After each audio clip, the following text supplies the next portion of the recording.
ये हमें भूलना चाहिए है। यानी जो विश्वास है ये बहुत ही प्राचीन परंपरा रही है हिंदुओं की। हिंदुओं के नैतिक सिद्धांत, हिंदू धर्म जब तक ये पहचान थी उस समय भी हमारे यहाँ पर हिंदू धर्म के नैतिक सिद्धांत मौजूद।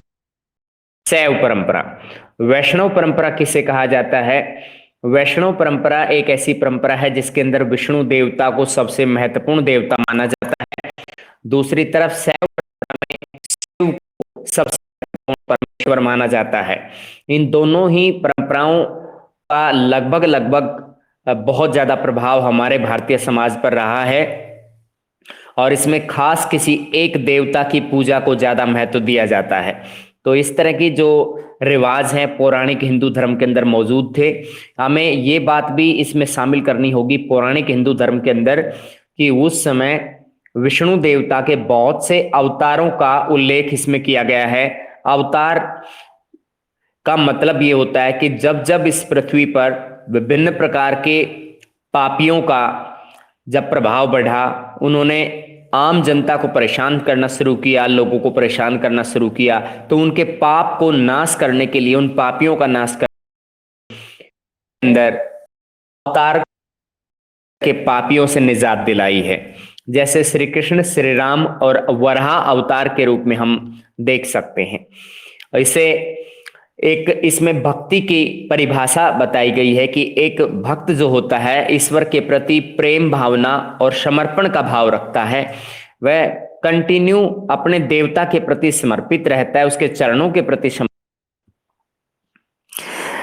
यह माना जाता था पापियों के बढ़ते प्रभाव के चलते जब दुनिया में अव्यवस्था और नाश की स्थिति आ जाती थी तब विश्व की रक्षा के लिए भगवान अलग अलग रूपों में अवतार लेते थे। ऐसा माना जाता था उस समय कि जब अव्यवस्था का माहौल बन रहा होता था समाज के अंदर, नाश चारों तरफ नाश दिखाई पड़ रहा था, मानवता का नाश होने को आ रहा था, तो उस समय पर पूरे विश्व की रक्षा के लिए, संसार की रक्षा के लिए भगवान विष्णु ने अलग अलग अवतारों के रूप में यहाँ पर जन्म लिया। संभवतः अलग अलग अवतार देश के अलग अलग कोने में उन्होंने जन्म लिया, अलग अलग क्षेत्रों में उन्होंने जन्म लिया। तो इस तरीके से जिन जिन क्षेत्रों में जिन जिन अवतारों ने जन्म लिया तो वहां के आसपास की जनता उन अवतारों को जानने लगी। लेकिन इतना भी लोगों को यह चीज पता चल गई थी कि विभिन्न जो अवतारों के रूप में विष्णु देवता यहां पर बार बार जन्म लेते हैं, तो यह एकीकृत धार्मिक परंपरा का निर्माण हमारे सामने आ रहा है। एकीकृत धार्मिक परंपरा का मतलब यह पता चलता है कि सारे भारत के लोग ये बात समझ चुके थे कि जब जब पाप बढ़ता है धरा पर या धरती पर, तो विष्णु देवता हमारी रक्षा के लिए आगे आते हैं और आप विभिन्न अवतारों के रूप में जन्म लेते हैं। इसको एकीकृत धार्मिक परंपरा के नाम से जाना जाता है। कई अवतारों को मूर्तियों के रूप में दिखाया गया है, यानी मूर्तियों का विवरण मंदिरों के अंदर विभिन्न प्रकार के स्तूपों के आसपास भी दिखाई पड़ता है। दूसरे देवताओं की मूर्तियां भी बनी हुई मिली हैं। शिव को दो रूपों में पूजा जाता है, एक शिव को लिंग के रूप में पूजते हैं और दूसरा मनुष्य के रूप में भी पूजा जाता है। ये सारे चित्रण देवताओं से जुड़ी हुई मिश्रित अवधारणाओं पर आधारित होते थे। मिश्रित अवधारणाएं कैसी होती हैं? जिसमें देवताओं को यह माना जाता था जैसे शिव को शिवलिंग के रूप में शिरोवस्त्र होते हैं, सिर पर धारण किया गया वस्त्र, आभूषण जो पहना गया आभूषण है उसे माना जाता है। और आयुध एक ऐसा हथियार आ जाता है जैसे तलवार है, भाला है, गदा है, तो इस तरह का कोई भी आयुध ये अपने साथ में रखते थे। तो इस तरीके से इन देवताओं की पहचान अलग अलग शिरोवस्त्रों से, उनके आभूषणों से होती है, उनके आयुध यानी हथियार रखने की शैली से, और किस शैली में वो बैठते हैं, बैठने की शैली से भी ये बात पता चलती है। इन मूर्तियों के अंकन का मतलब समझने के लिए इतिहासकारों को इनमें जुड़ी हुई कहानियों से परिचित होना पड़ता है। यानी अगर हम इन मूर्तियों को समझना चाहते हैं, इतिहासकार भी अगर इसके बारे में जानकारी जुटाना चाहते हैं, तो इन कहानियों के विषय में उसे जानना पड़ेगा। यानी उस समय के जो वेदों के अंदर, उपनिषदों के अंदर, मनुस्मृति के अंदर, विभिन्न प्रकार के धार्मिक ग्रंथों में, ब्राह्मण शास्त्रों में विभिन्न प्रकार की जो कहानियों का उल्लेख किया गया है, उन कहानियों से रूबरू होना ही पड़ेगा। कई कहानियां पहली प्रथम सहस्त्राब्दी के मध्य से ब्राह्मणों के द्वारा रचित पुराणों में पाई जाती हैं। यानी ब्राह्मणों ने जब पुराणों की रचना की तो उसमें बीच बीच में कहानियों का उल्लेख किया गया है। इनमें बहुत से किस्से ऐसे हैं जो सैकड़ों वर्ष पहले रचने के बाद सुने सुनाए जाते रहे। बेटा मेरी आवाज आ रही है अब?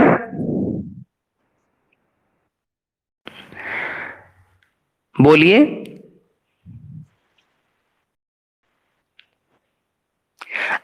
हाँ बेटा मैं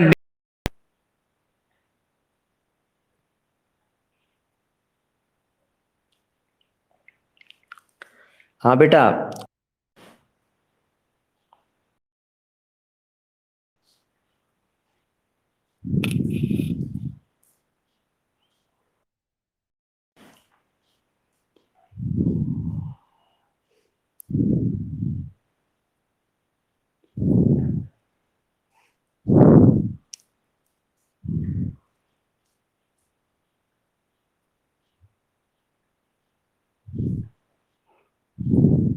हाँ बेटा उषा कहाँ है?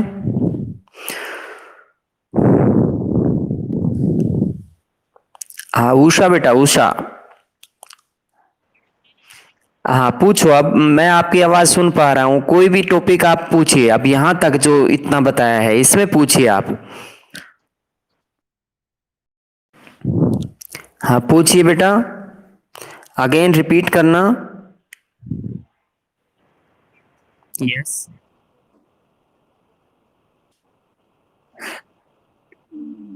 बेटा ऐसा है कि इनकी जो मूर्तियां हैं, शिव की है या भगवान विष्णु देवता की है, ये जो खोज कार्य हुआ है, जैसे हम स्तूपों के विषय में पढ़ते आ रहे हैं, तो स्तूपों की खोज के साथ साथ इनकी खोज हुई है। यानी स्तूपों के अंदर, इनके तोरण द्वारों के आसपास और विभिन्न प्रकार के जो धार्मिक स्थान है उनके आसपास इनको देखा गया है।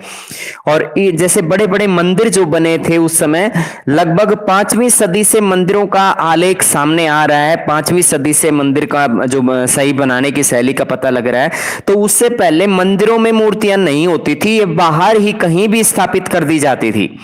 इसमें कोई जरूरी नहीं कि मंदिर के अंदर ही मूर्तियां मिलेंगी, ये कहीं भी मिल सकती थी बेटा।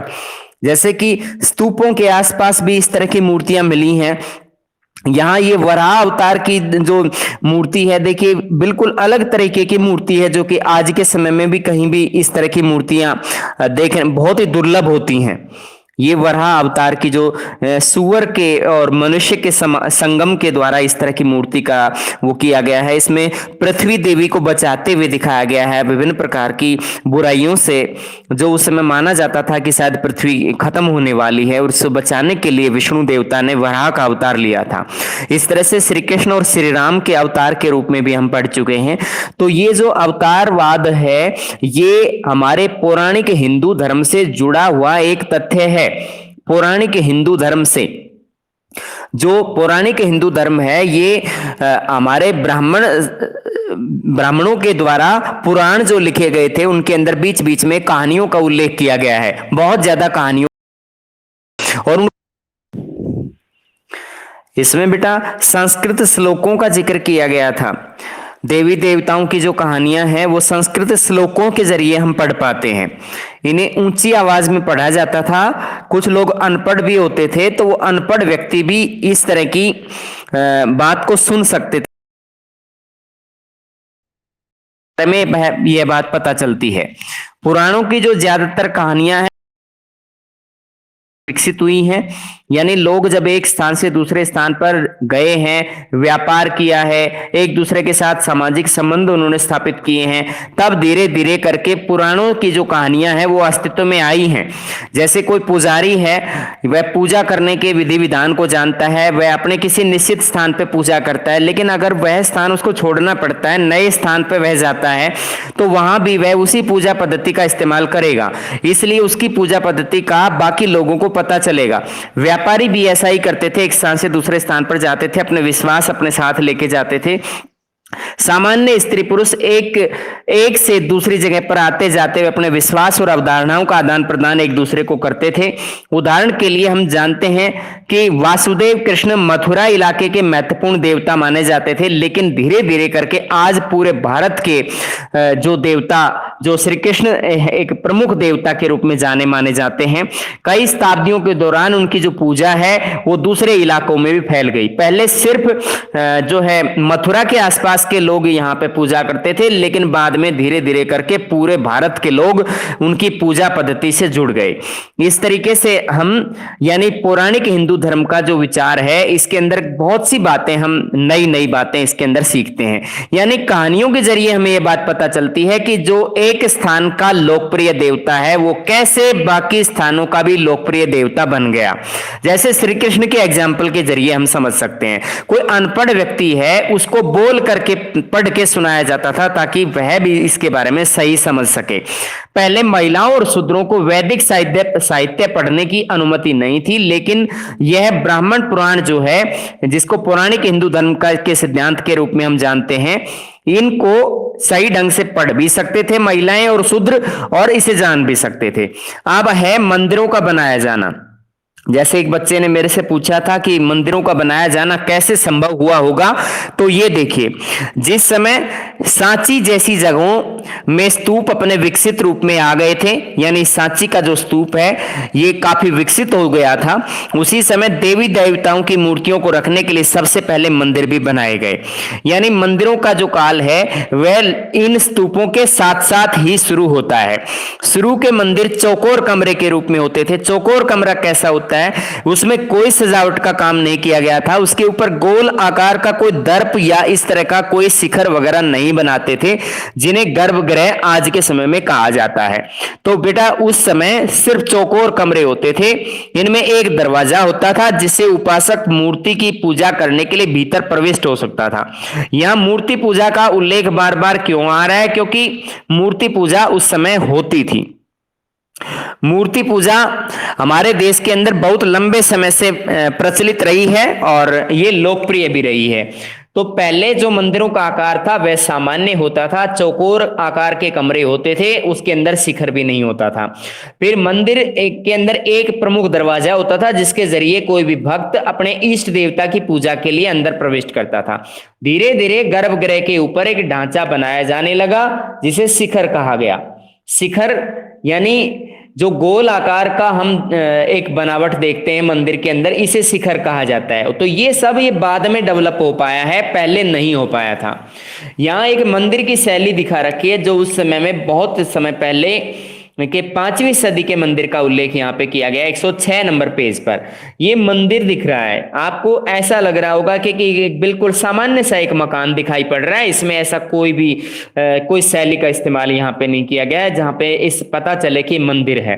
मंदिर का ये बेटा ये देवगढ़ के अंदर स्थित है, यूपी के अंदर 5वीं सदी का मंदिर है। पहले मंच बनाया गया है, मंच बनाने के बाद सीढ़ियां आप देख रहे हैं, सीढ़ियां बनी हुई हैं और फिर एक सामान्य सा मकान इसके अंदर बना हुआ है। गर्भगृह के प्रवेश द्वार और शिखर के अवशेषों को पहचाने। गर्भगृह का जो प्रवेश द्वार है हमारे सामने ही है और इसका जो शिखर के अवशेष यानी इसके ऊपर जो शिखर का अवशेष है वो कुछ हम देख पा रहे हैं, लेकिन हमें इसमें कहीं से भी ये नहीं लग रहा है कि कोई शिखर होगा, ये बिना शिखर के भी हो सकता था। मंदिर की दीवारों पर अक्सर भित्ति चित्र उत्कीर्ण किए जाते थे। भित्ति चित्र होते हैं बेटा कि दीवारों पर विभिन्न प्रकार की कला शैली का इस्तेमाल करते हुए विभिन्न प्रकार के चित्र उकेर दिए जाते थे, खोद करके बनाए जाते थे।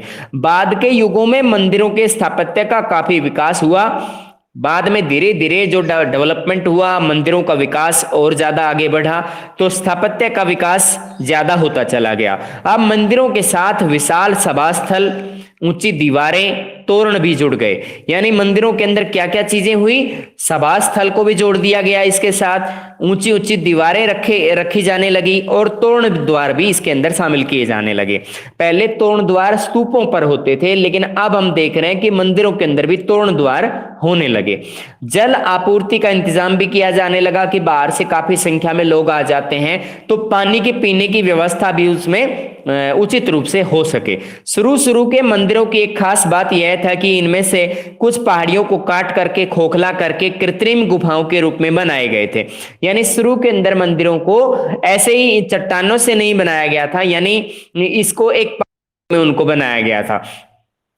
कृत्रिम गुफाएं कैसी होती हैं? कृत्रिम गुफाएं बनाने की परंपरा बहुत ही पुरानी रही है हमारे देश के अंदर। साउथ इंडिया में महाबलीपुरम के जो मंदिर हैं इस तरह की गुफाओं को काटने के बाद ही बनाए गए हैं। साउथ इंडिया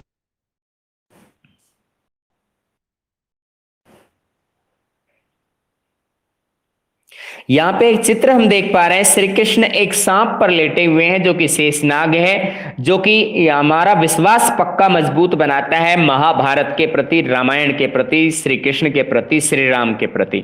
शेषनाग पर आराम करते हुए श्री कृष्ण की मूर्ति है। देवगढ़ जो कि यहाँ जो मंदिर है यहीं पर ये मूर्ति मिली है और इसे 5वीं सदी का ये मंदिर जो है इस समय हमारे सामने एक प्रूफ के रूप में मौजूद है। सबसे प्राचीन कृत्रिम गुफाएं ईसा पूर्व 3री सदी में अशोक के आदेश से आजीवक संप्रदाय के संतों के लिए बनाई गई थी। तो सबसे पहले गुफाओं का निर्माण किसने करवाया? अशोक महान के आदेश से सदी के अंदर हुआ है और आजीवक संप्रदाय के संतों के द्वारा संतों के लिए बनाया गया था कि आजीवक संप्रदाय। यह परंपरा अलग अलग चरणों में, यानी जो आजीवक संप्रदाय है, आजीवक परंपरा जो है वह अलग अलग